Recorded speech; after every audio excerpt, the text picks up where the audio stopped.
The Curses and the Covenants, a History Weaver Mystery, Book 2, by Connie Worden. Read by the author. Chapter 19. Julia was exceptionally non-interactive the next day in our time together. Monosyllables or short sentences were all I could get out of her. She stared out the window and refused eye contact.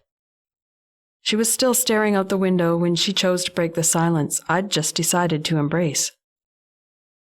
"I killed a man once," she said calmly, almost conversationally. In spite of her tendencies to dramatic fictions, I still couldn't help being shocked at the bald statement.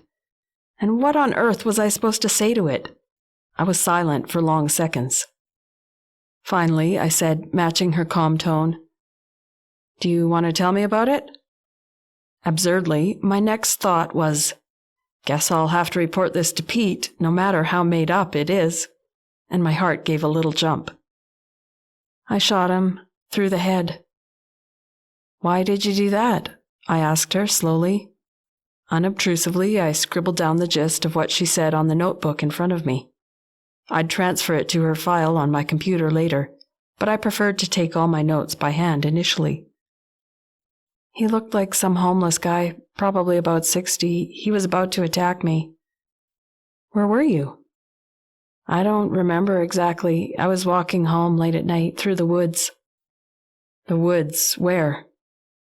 "Out of town." She waved her hand as though waving the question away, annoyed by it. Beaver Row was surrounded by woods on all sides, so that was a non-answer.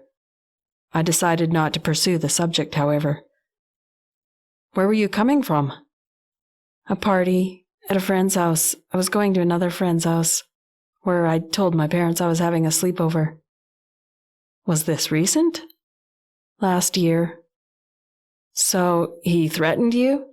What did he do to you?" I felt silly, asking the questions as though I believed any part of her story, but I didn't know what else to do. I kept recording her answers. "He jumped me. I didn't see where he came from. It was dark. He came up from behind me and grabbed me before I had a chance to do anything. I got away from him, but he came after me. I pulled the gun on him, but he wouldn't stop, so I shot him."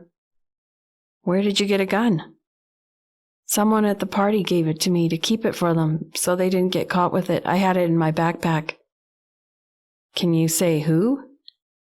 She shrugged and didn't answer. "What happened next? Did you tell anyone?" "No. I knew no one would believe me." "Well, they would have if there was a dead guy lying out in the woods. That would have been confirmation for your story. I mean, they wouldn't have believed it was self-defense." "But what did you do with his body then?" I couldn't help the slight prosecutorial tone that slipped in. It might be easiest if I could trip her up and get her to admit she was making it all up. "I buried it. And the gun." "In the ground?" "No. I dragged stones over to his body and piled them on top of him. There's still the mound of stones there. I just checked." "So you do know where this happened?" She shrugged again, no answer. "Would you be able to lead the police there?" She stared at me defiantly. "I could, but I wouldn't." "Why not?" "Because they never believe anything I tell them anyway. They can just look for themselves and see if they can find it. If they can't, well, I tried. I tried to tell them. It's not my fault if they're too stupid to find the pile of stones. If they find it, they can charge me with murder, like they would if I showed them where it is. If they can't, that's on them. I tried. I tried to tell them." Her stories were getting more bizarre with each new one. I was beginning to see why the diagnosis of schizophrenia had been applied. Maybe she was delusional. Did she really believe what she was telling me? I couldn't tell one way or the other. Our time was over, so I just said, "You know, I'll have to pass on the information you gave me, Julia. I'm legally bound to." Julia got to her feet as she said, "Yeah, of course. That's why I told you. I tried. If they're too stupid." She shrugged again and left without saying goodbye. I felt like any rapport I had with her was going backward. I hadn't seen this edge of defiance from her before in her sessions with me. But I had a constable to call. "I have to report it," I told myself defensively. I picked up my phone and dialed Pete, heart rate quickening. July 1st, 1898. Well, all, in my opinion, has gone and acted rashly, very rashly indeed, even foolishly, to state it plainly. Several nights ago, all met with Mr. Tamori and Mr. O'Leary to scout out the territory claimed by our local Indians. They met at night and walked the land by lamplight to avoid the watching eyes that may see them by daylight and know what they were scheming. And yes, I believe scheming is not too strong a word. Because of the threats of uprisings, they hope to prevent an aggravation of the situation until such time as cooler heads prevail, when the uprisings are quelled around the province, and the Indians are demoralized in their fight, realizing there is no chance for them, given the advantages of the white man's superior weaponry and manpower. The railroad man and the mining magnate are certainly not about to drop the idea of driving the railroad through the disputed territory, nor the idea of mining out the gold, and they are more eager than ever to complete the bridge project so they can begin laying track and get the gold out by railway, as the vein in the shaft looks promising. Nevertheless, they don't want to risk a full-blown incident with our local tribe, so they decided to walk the route by night and get a rough idea where the track may come out at the other end.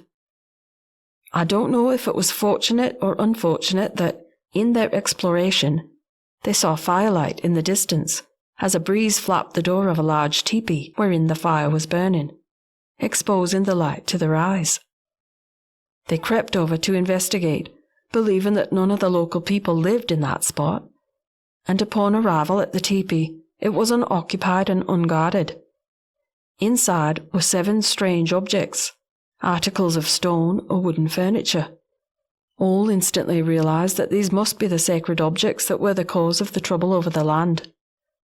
He convinced the other 2 men to return with him for his horse and wagon, to transport the objects away and hide them.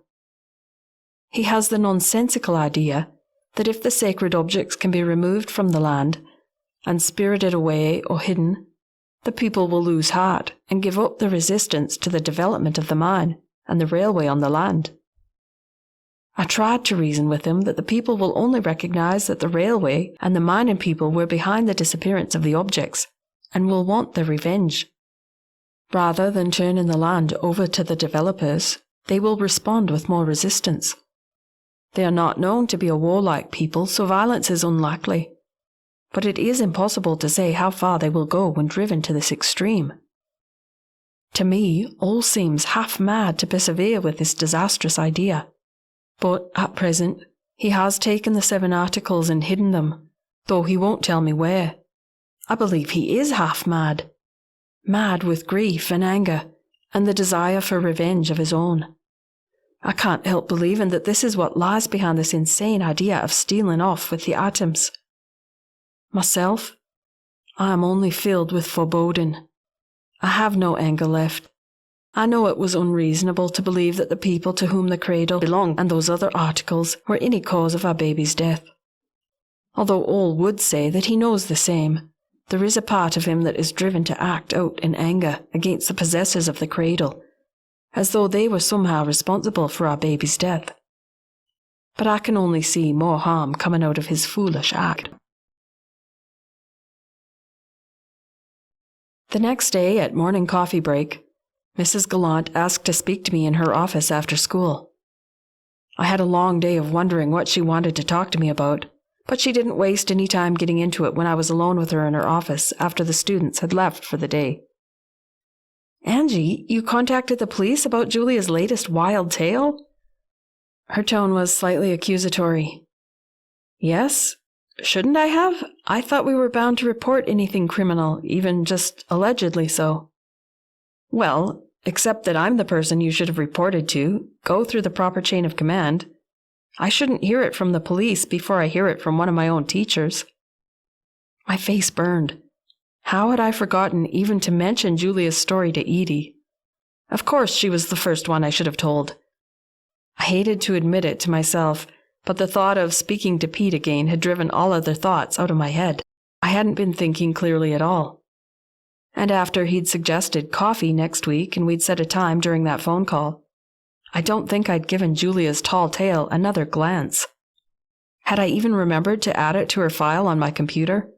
I honestly couldn't remember. If this kept up, I'd be neglectful of my job. To be truthful, I'd given her story no credence whatsoever.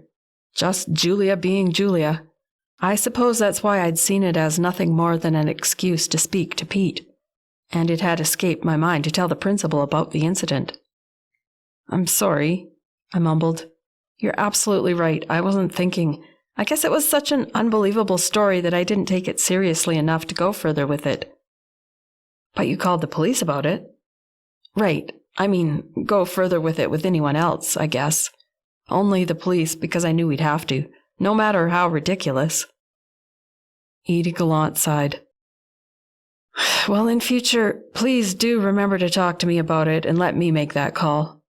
"Yes, of course. Again, I'm sorry I didn't." "So, would you have called the police with it? They should be involved, do you think? Even with how outlandish Julia's stories are getting?" "Yes, as you say, we are duty-bound. Let's just hope this is the last time, at least that she stops with the stories about actual crimes. Too much to hope that she stops with her stories altogether, but this needs to stop. Contacting the police every other week with a new humdinger of Julia's? She just seems to love all the attention. It would be nice if the police would throw a little scare into her, wasting police time or something. I think there's some charge to that effect. But I suppose I shouldn't say that. My bias is showing." Edie laughed, a little embarrassed. "But this is getting old." "I agree." I rolled my eyes. Julia's antics were getting harder and harder to handle. But, on the other hand, I had a coffee date with Pete to thank her antics for. I couldn't help the little warm feeling that stirred in my stomach at the memory.